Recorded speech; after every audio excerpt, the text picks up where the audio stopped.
For lesson 7-3 in our geometry unit, we are going to find the area of composite figures. The word composite just means that it's composed of many shapes. So composed or made up of many shapes. So we need to do a little bit of review here with our formulas for our different shapes. So parallelogram, that includes our rectangles, that includes our squares, plus any normal looking parallelogram.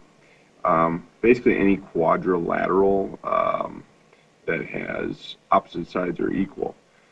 We can use the formula area equals base times height.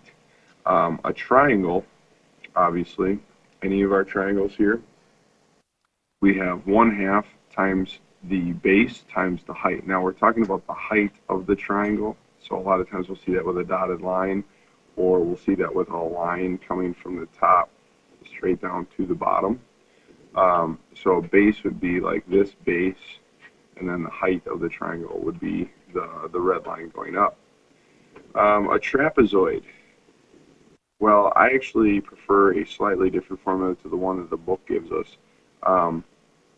But in a trapezoid, we have kind of a shape that looks like this.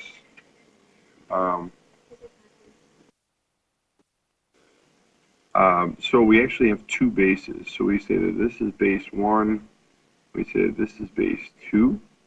And so what we need to do, and I'm going to actually write a different formula up here. So area of a trapezoid would be base 1 plus base 2 divided by 2. And what we're doing here is we're actually, if you think about how to find average or the mean, you add two numbers up and then you divide by 2 to average them out.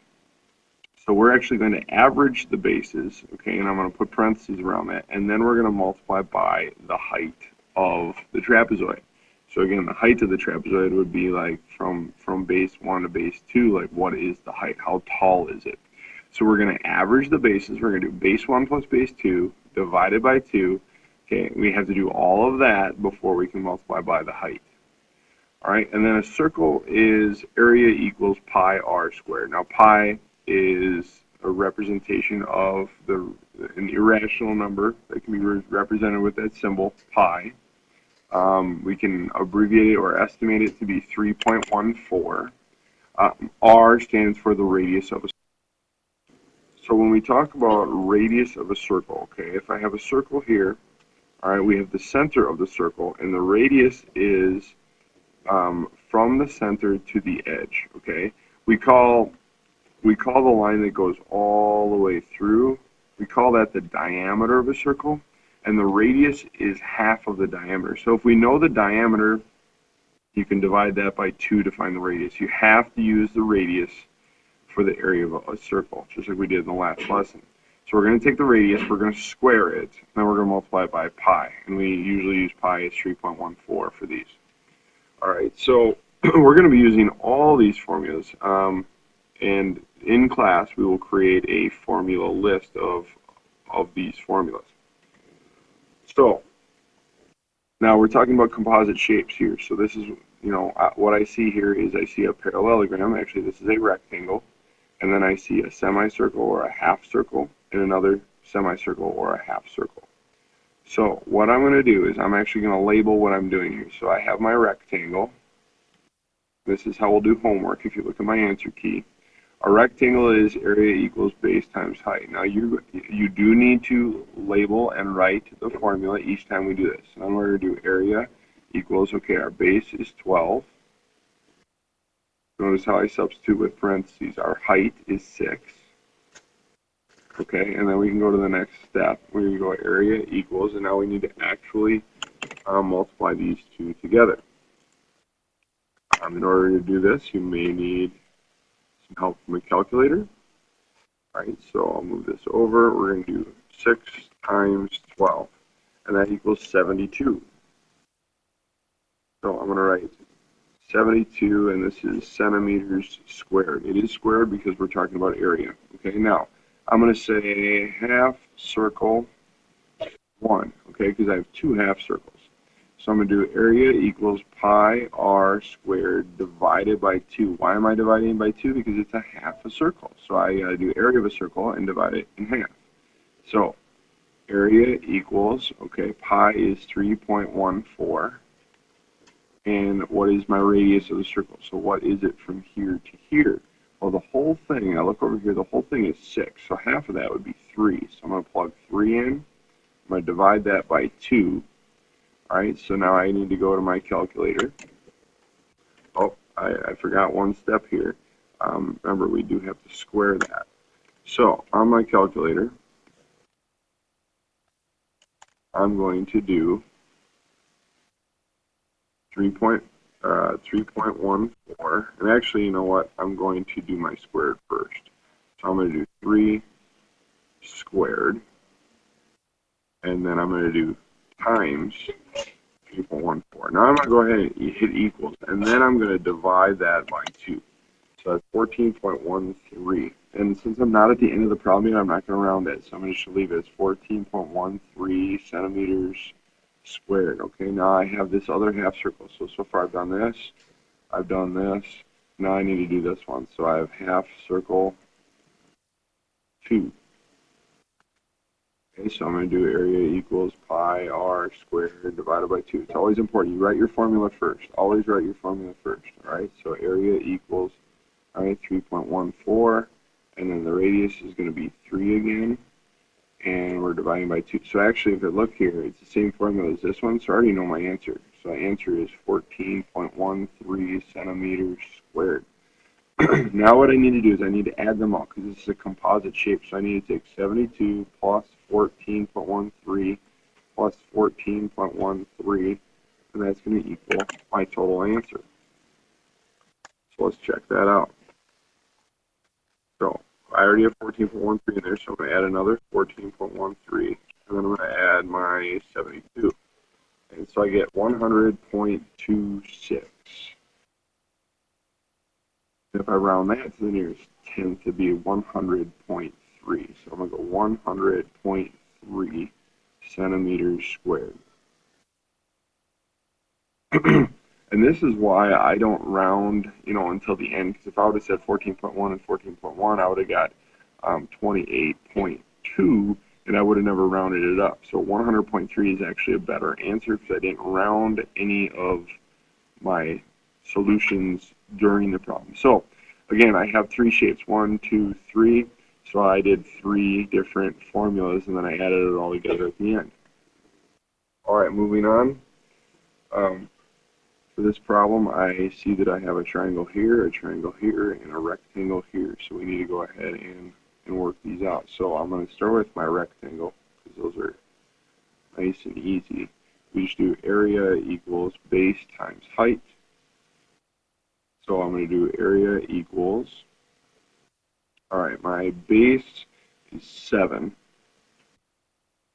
My height is 5 of my rectangle. And so that is going to be 35 feet squared. All right, so that's one of my answers. Now I have triangle 1. I'll just call it triangle 1. So the triangle formula is 1/2 times base times height. All right, so I have 1/2. Now, what is the base of my triangle? Well, when I look at the base, I look at this thing right here, because this number here is actually giving me the height of the triangle. So how far is that? Well, I'm going to use this number. So this is 5. So 5 is my base, and my height is 2. So area equals, if I do 5 times 2, that's 10, and half of 10 is 5. So I'm going to say 5 feet squared. All right, so that's another one of my answers. And then I have triangle 2. All right, so area equals 1/2 times base times height. Area equals 1/2. Okay, the base again is 5. And since I have 2 and 7, okay, up here it tells me the whole thing is 11 from point to point. So 2 plus 7 equals 9. If I take 11 minus 9, that gives me 2. So that does tell me that from here to here is also 2. So my height,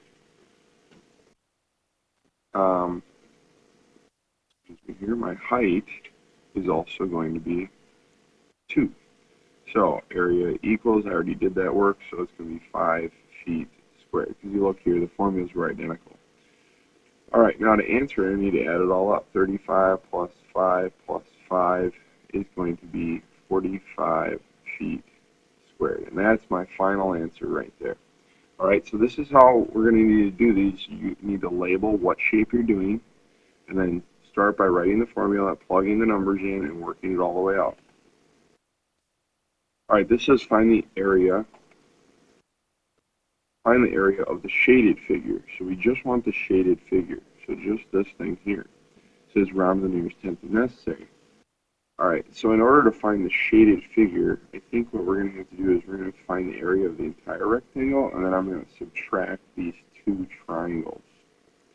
Okay, so I think that's what's going to help me out here. So I'm going to do the rectangle, then I'm going to subtract my two triangles.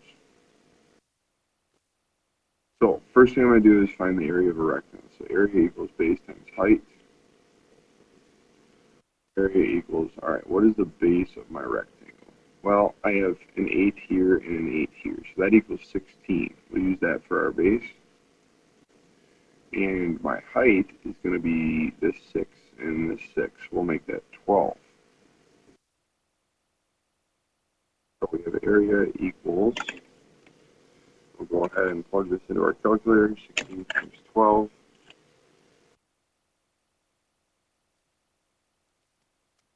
It's 192 inches squared. So that's our whole rectangle. Now we got to do the triangle. So area equals 1/2 times base times height. So we have 1/2 times, all right, if we look at our triangle, we have an 8 and a 6. So we could use either the 6 as the base and the 8 as the height, or vice versa. So I'm going to go ahead and plug those in. We'll do 8 and we'll do 6. And so area equals, 8 times 6 is 48, and half of that is 24. So I'm going to do 24 inches squared. Now I do have two triangles, so I'm going to take a look at this. Since I don't have any numbers down here, I'm going to assume that these two are equal. So I'm just going to go ahead and say I have another 24-inch square triangle. So this would be triangle 1, this would be triangle 2. So together, that's 48 inches squared. All right, so what I need to do now is I need to do the rectangle minus the two triangles. So that's 192 minus 48. All right, so let's check the calculators here to see what we get. 192 minus 48. And that leaves us with 144 inches squared. And that would be the shaded area. Because we found the entire rectangle and then we subtracted both triangles to be left with a total of 144 inches squared. And that's the last example today with composite figures. So again, just to kind of recap here, I do want you to label and list all of the different shapes that you're doing. Okay, so just like we did here, we said, okay, this is a rectangle, this is triangle 1, and then this is triangle 2. Always start with your formulas. You have to write your formula down and then plug in the numbers that you can get from your shape, and then get your totals for each shape. And then at the very end, I want to see you adding all those items up to get a grand total for your composite. Okay, so that's how I'd like you to do each one of these problems.